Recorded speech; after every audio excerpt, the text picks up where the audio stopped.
Hello everyone. I hope everyone is doing well. We've got some great questions lined up, and I'm going to answer what I can.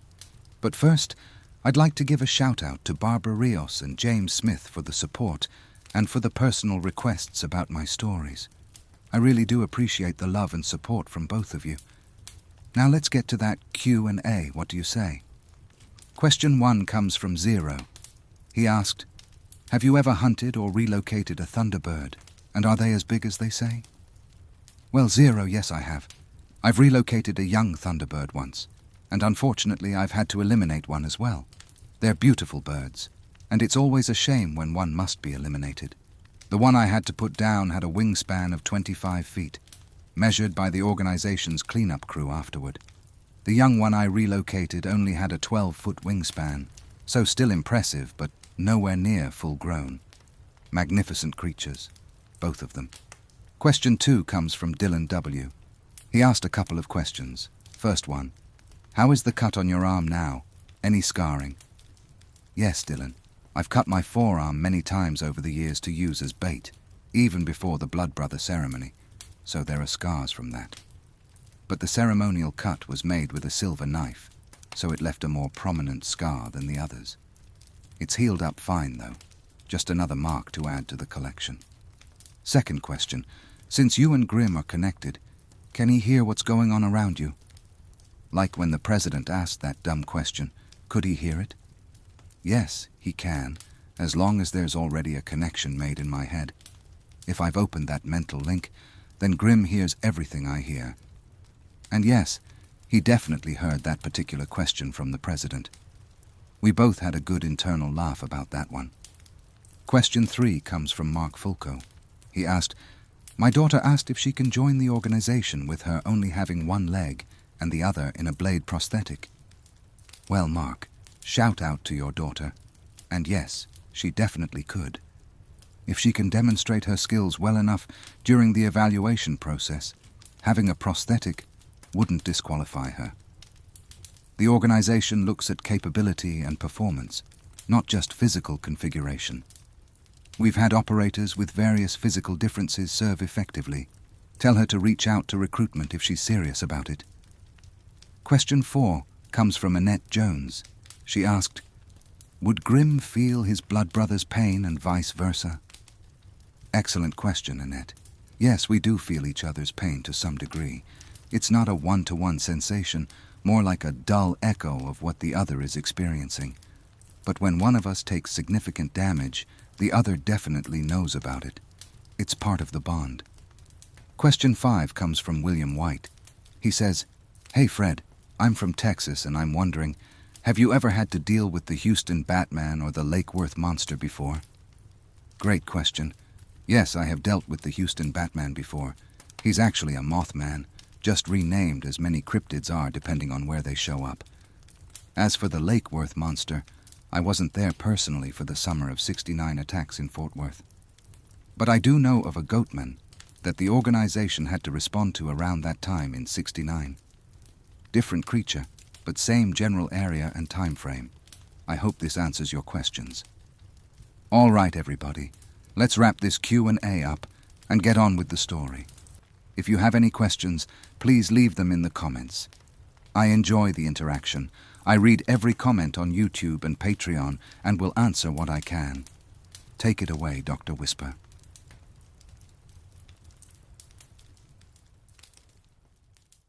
The 30 minutes I had with Grim before Katie arrived went by faster than I wanted.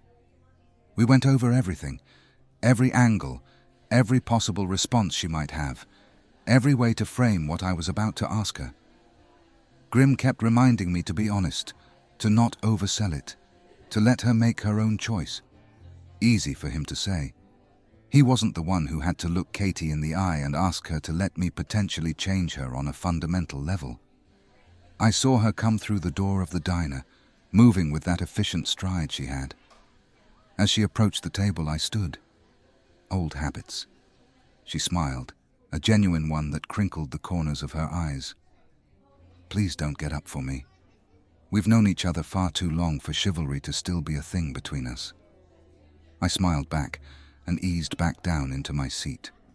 Chivalry will always be a thing between us, or me and any female. Just call me old school, I guess." She laughed as she slid into the booth across from me.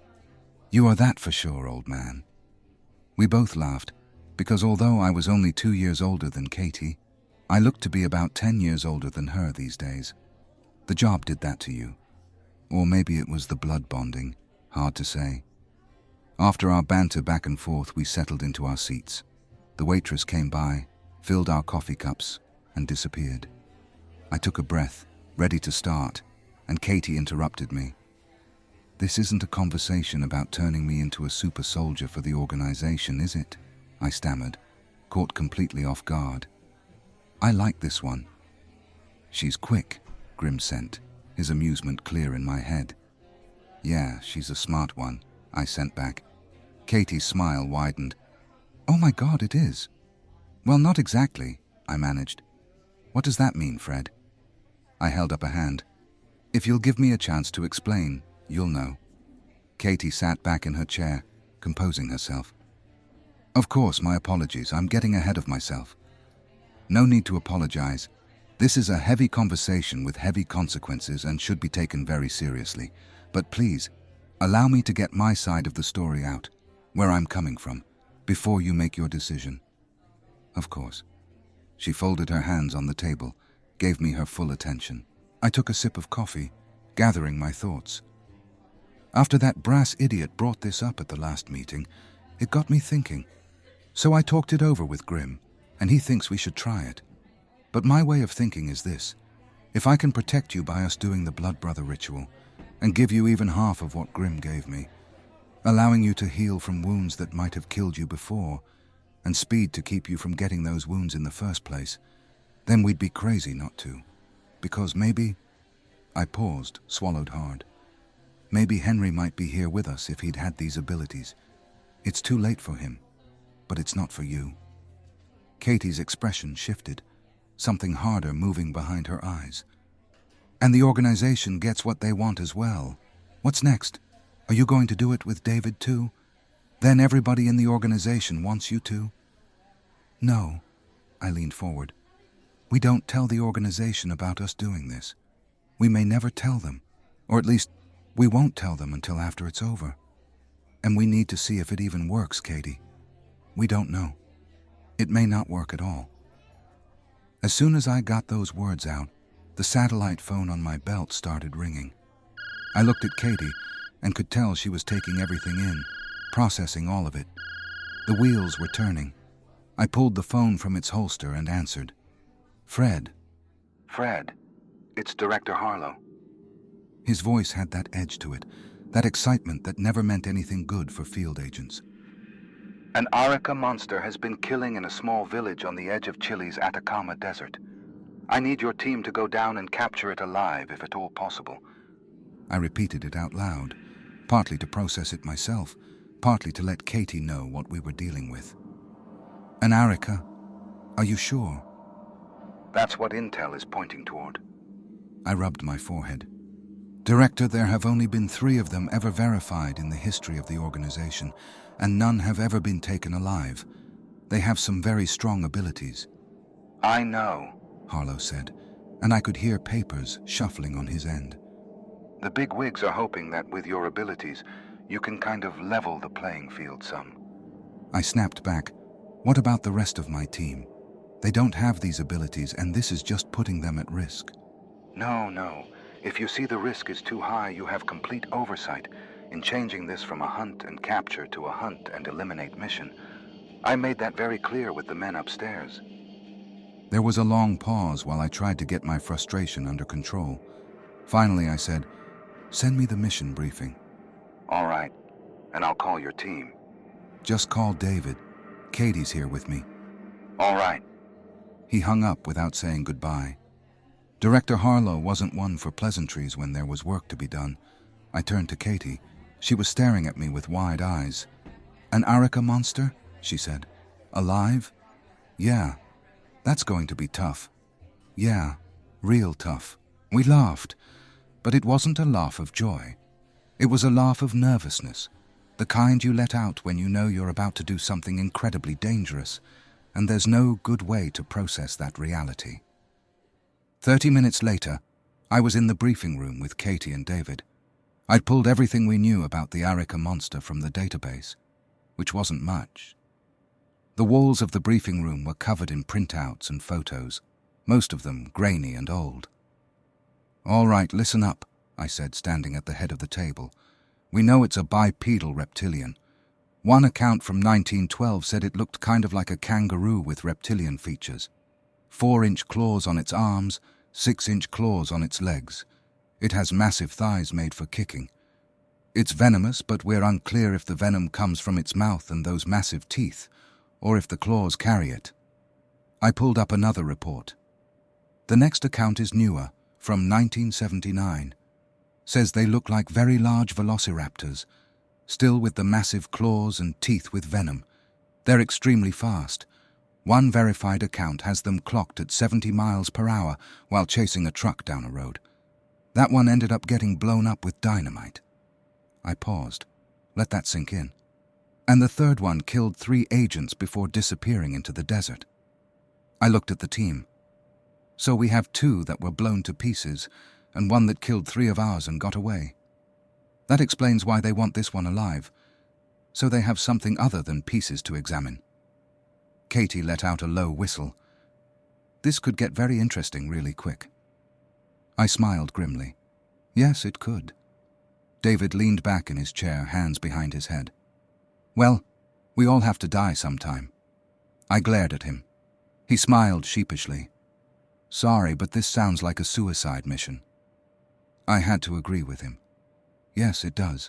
I looked at each of them in turn. "Look, team, I will not order you to do this. If you do not want in on this, then say so now. It will not be held against you, and it will not change the person you are in my eyes." Katie leaned forward. "But you're going, aren't you?" I shook my head slowly. "Yes, I am. But why? If not me, then who?" I spread my hands on the table. "Another team in the organization who doesn't have my abilities? No, I'm going because I stand the best chance of coming out of this alive. But you two don't have my abilities, making it different for you. So each of you has to choose for yourselves. Not for the team. Not this time." Katie said without hesitation, "I will not leave you to face this thing alone, so I will be going." I nodded, feeling something warm and heavy settle in my chest. We looked at David. He sat there for a minute, his jaw working. Then he said, "I signed up for this team knowing that we would be going after the more dangerous cryptids. I signed up because I wanted a family within the organization, and I found that. I will be going with my family to do this." I nodded again, throat tight. Then it settled. Katie pulled us into a group hug, and for just a moment we stood there in that briefing room surrounded by pictures of monsters, holding on to each other. Then I stepped back and cleared my throat. "Okay, for loadouts, we need heavy rifles or shotguns. 10 gauge or larger for the shotguns. Those will be our backups. And our rifles will need to be a 338 Lapua or larger. If you don't have one, borrow one from the armory and make yourself real familiar with it. We leave in 3 days. That should give you plenty of time to learn everything you need to know about the borrowed weapon." Katie raised her hand like we were in school. I smiled despite myself. "Yes? I have the rifle, and I know you do too. What's the ammo going to be?" I smiled. "Cemetery iron." "You won't be using your rifle?" "I hope neither will you two." I paused. "Cemetery iron is extremely hard on rifle barrels, and I've had my 338 Lapua ever since I was young. It's the rifle I used to avenge my father, if you recall, so I'm not going to tear it up on this mission unless I absolutely have to." Katie nodded. David made a note on his pad. "Next," I continued, "we'll need 40mm launchers to fire Bolas to take out its legs. If we're going to take it alive, that's our best bet," David chimed in. "What about its ability to breathe fire?" "That's never been proven, but fires do seem to break out every time it attacks. So it's something we need to keep in the back of our minds." Katie frowned. Will the organization have everything ready for us in 3 days? I smiled, though there wasn't much humor in it. They better. I called the briefing to an end. We all broke our separate ways to gather everything we would need. I sat down at the table after they left and reached out to Grim. "What is it, brother? You seem stressed out." "I don't know what Katie's going to say about becoming my blood brother." We were interrupted before I got her answer. Grim went through my memories while I talked, something he could do now without me actively showing him. "Well, you've done all you can do. The ball's in her court now. You need to focus on this mission ahead. I don't know anything about the Arica monster. They're a cryptid that me or my clan have never had to deal with." I sent him a smile through our connection. "That's okay, brother. There's going to be a lot of these since my team is international. But having you there in my head during the mission will help a lot, even if it's just to remind me of all that I'm capable of now, in real time." "Now that I can do," Grim said. "Thank you, brother." I ended the connection and got to work.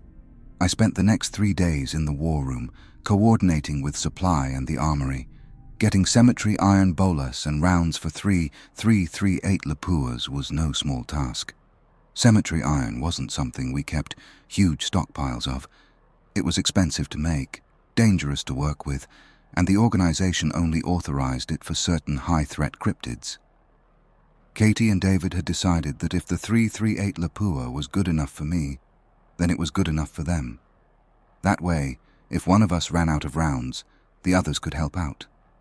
It was a good strategy, one I should have thought of first. The mornings we spent gathering items, checking gear, making lists and checking them twice. The afternoons were spent in the gun range, getting intimately familiar with the weapons we'd chosen. Nothing worse than going on a mission with a weapon you're not familiar with. It can get the whole team killed, and I'd lost enough people to know that preparation mattered. David was methodical at the range, taking his time with each shot, making small adjustments to his stance and grip until he was consistently grouping tight at 300 yards. Katie had a more natural approach. She seemed to just know where to put the rounds, some instinct that had served her well over the years. I watched them both, noting their improving confidence with the heavy rifles.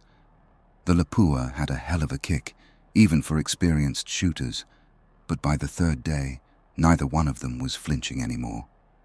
After 3 days, we boarded the chopper with all our gear and headed for Chile. The pilot, a young guy with a fresh haircut and nervous energy, turned to address us. "Hello, everyone. This is going to be a long flight, around 14 hours with fuel stops. So we've swapped out the old straight-back seats with some that recline a bit. As you can see, we hope this makes your flight more comfortable." Katie smiled at him in that way she had when she was about to say something cutting but friendly.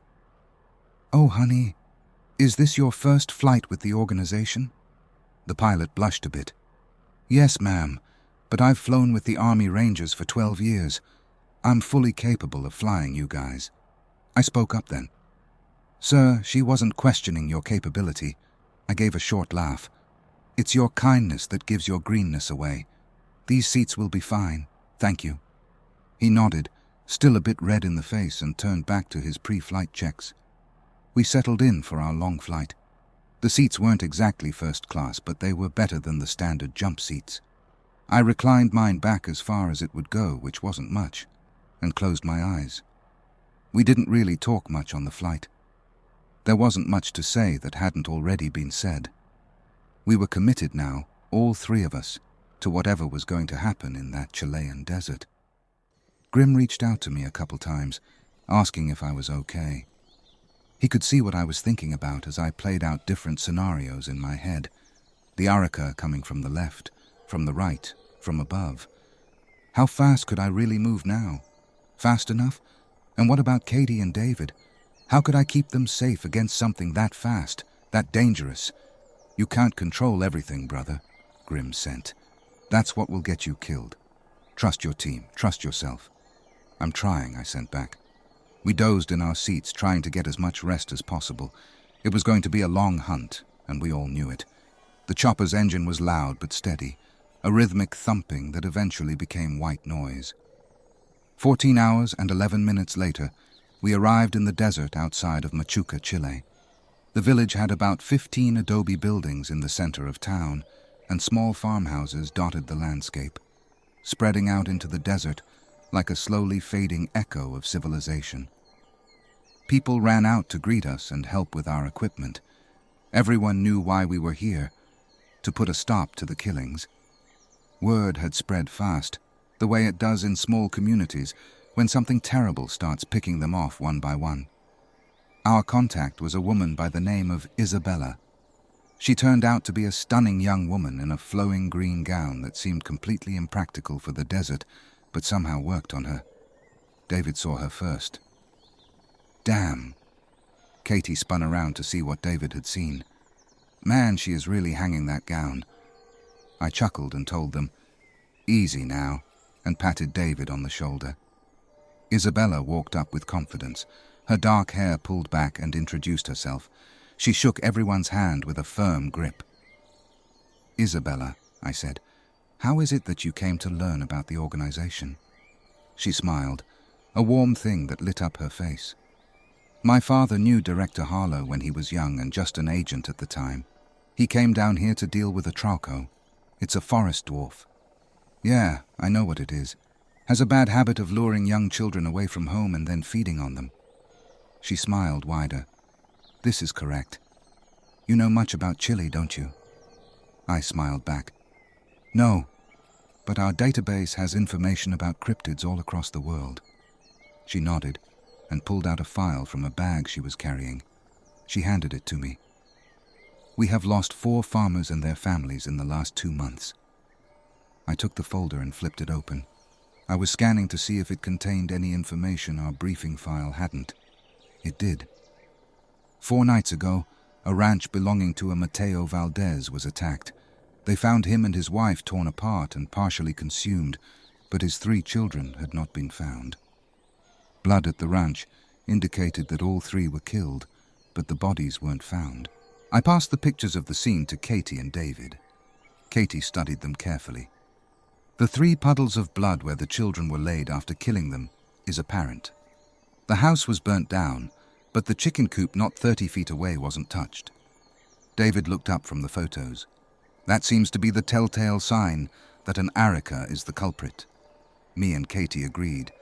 Well, team, let's gear up for our less-than-lethal attempt.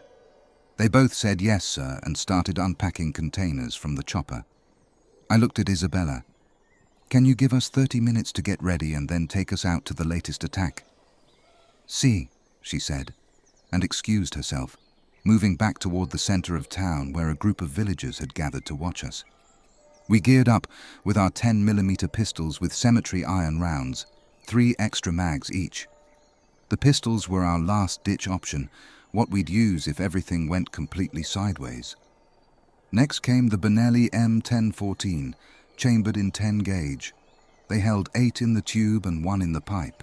Rounds consisted of jagged cemetery iron chunks designed to tear through reptilian hide. We carried 1 extra loadout of them in our pockets.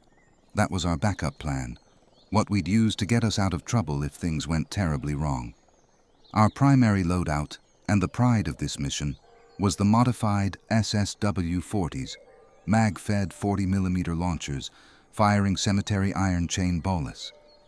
Basically 2 40mm cemetery iron balls with a cemetery iron chain between them, meant to wrap around the Arica's legs, capturing it so we could call in the transport.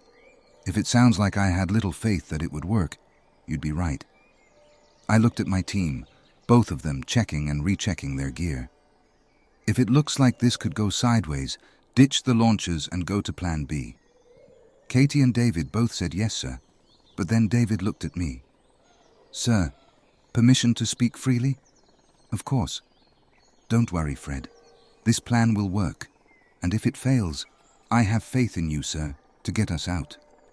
Let's not pretend that what you can do isn't fucking awesome, sir.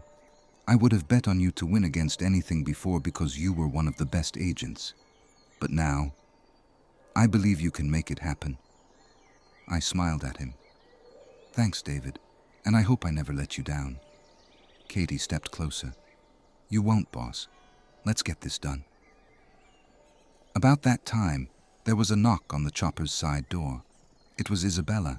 She asked if we were ready. By this time, it was getting late in the evening, the sun starting to sink toward the horizon. Perfect time to catch an Arica sneaking around, looking for its next meal.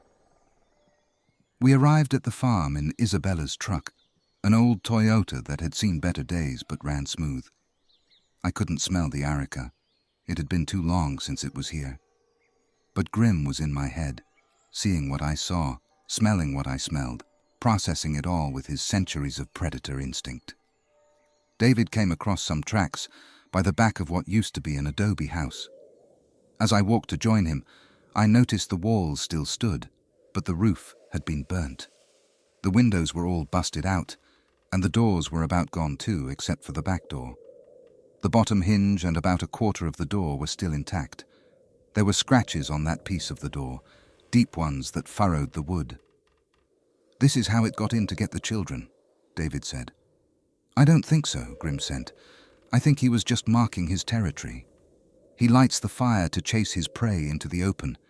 He likes to run them down. The fire is to flush out the prey for sure." After he said it, it made perfect sense. I should have seen it myself.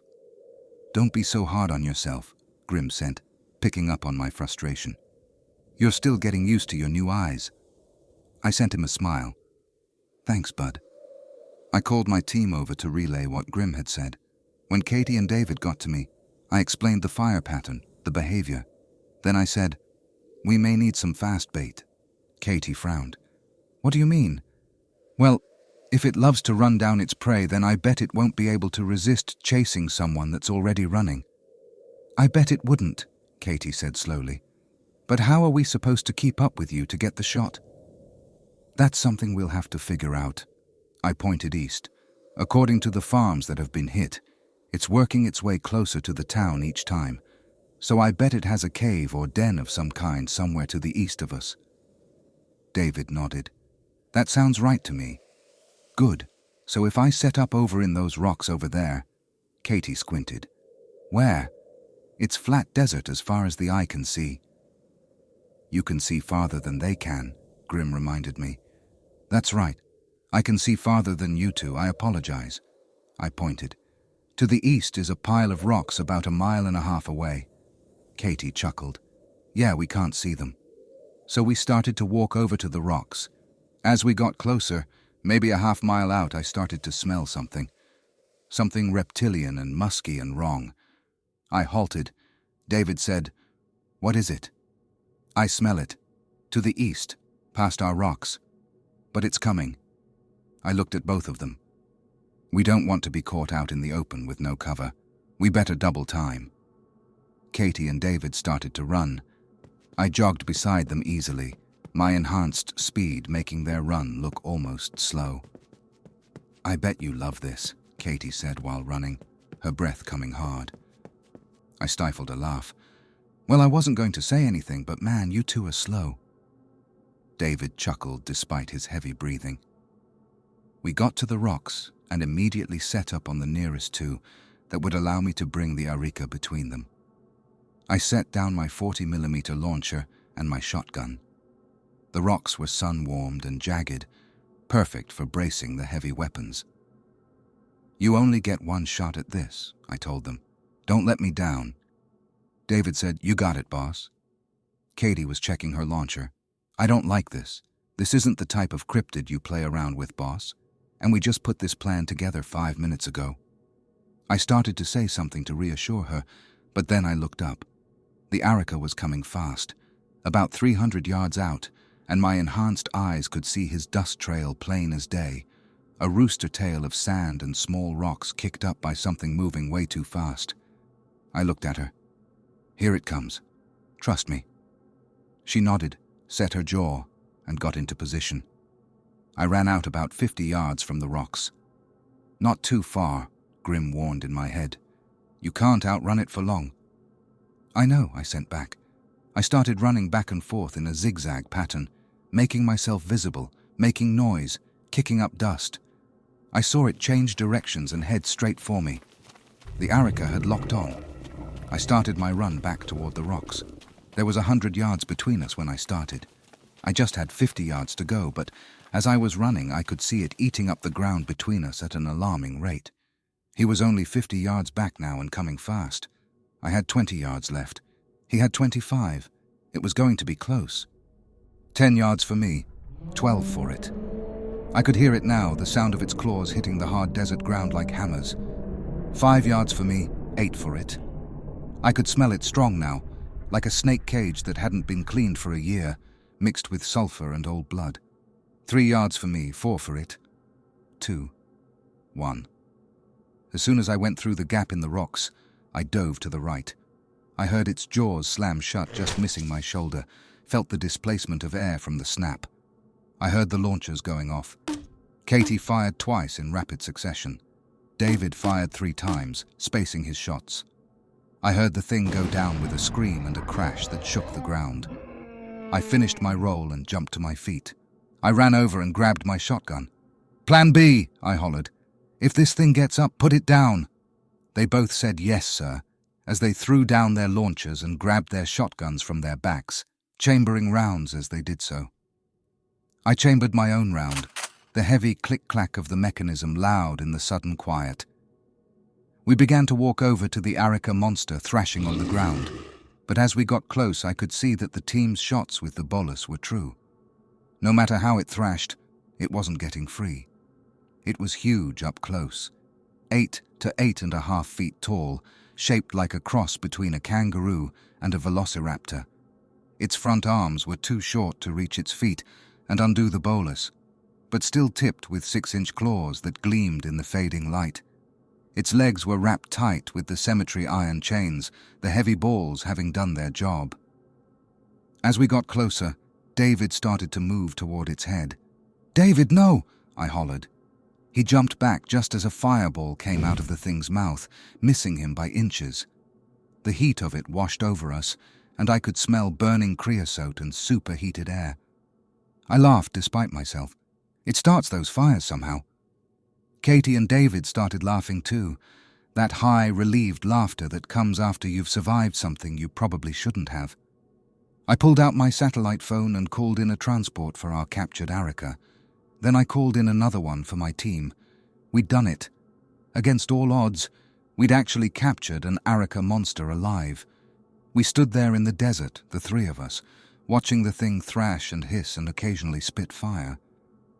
The sun was setting behind us, painting the sky in oranges and reds. It was beautiful and terrible all at once. And with that, I looked at my team. We'd done good work today, real good work. I'm going to end this here, Dr. Whisper and listeners. I hope you enjoy it as much as I enjoyed remembering this mission. All right, that's going to do it for this one. This is Dr. Whisper, and if you made it all the way to the end and you're hearing this, I just want to say thank you, seriously. Your support means everything to me. I also want to apologize for the upload schedule lately. After everything that happened with the channel, we'll probably be going down to 2 videos a week for a while. But as you can see from this video, I've been putting a lot of hard work and time into making sure each one is creative, original, and fully driven by my own ideas and decisions. I appreciate you all more than you know. I love you guys so much, and I'll see you next time.